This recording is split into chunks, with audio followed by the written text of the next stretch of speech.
devoted you are to God, since you did not withhold from me your own beloved Son. I suspect any of us, when we reflect on that experience of Abraham, we can't but react with kind of a mixture of confusion and horror. What kind of God would make such an order? How could God ask that a man slaughter his son? Why would God ask that? In the military, a subordinate has the right to question whether an order is lawful. And we know that. I mean, the perfect example of that was law at the end of the Second World War, the Nuremberg trials, when Nazis were not able to say, I was just following orders.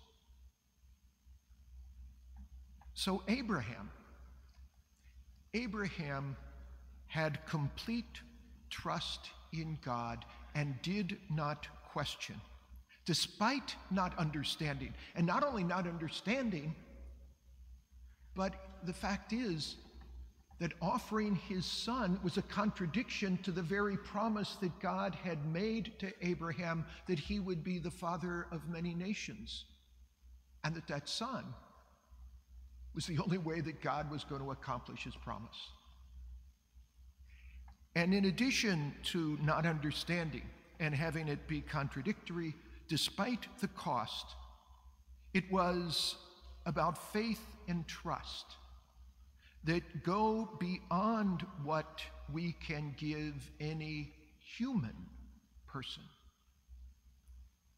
So today in the second reading, Paul celebrates God the Father as he who did not spare his own son, but handed him over for us all. And the fact is that we can't understand that sacrifice either. For 2,000 years, believing people have believed without completely understanding. And the fact is that that sacrifice on the cross is the centerpiece of what we do here. And the only thing we can say about that is that the language of love is the language of sacrifice, and that we don't always understand why the sacrifice is or has to be the language of love. But it is sometimes. So Jesus, the Jew, often quotes from the book of Deuteronomy, "You shall love the Lord your God with all your heart, with all your soul, and with all your mind." In other words, put God first. And it commands us simply enough to let nothing get in the way of seeking to know God's will and doing it. It's always important, though, when we talk about those things, to underline the fact that being human beings, we sometimes get it wrong, and so it's so important to go about this discernment of God's will with others, with the church for sure, but with another trusted person, because we know that people have done terrible things, thinking mistakenly that they were doing God's will. In summary, good old Aristotle once said, "Wicked men obey from fear, good men from love."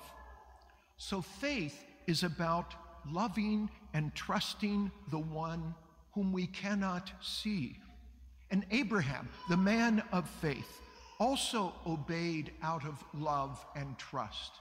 And that's why we lift up Abraham, not only we Christians, but Jews and Muslims alike, In Hebrew, the word we translate as obey means to listen. This is my beloved Son. Listen to him. So when the apostles went down the mountain, they no longer had the gift of seeing the glory. And so obedience and listening continued to be a struggle for them. And we know that from hearing the rest of the gospel. And it's even more so for us, who never had the gift. Obedience is seeking to know how God wants to be loved. And Lent is about sharpening both our understanding of God's will and the capacity to want to do it and the ability to do it.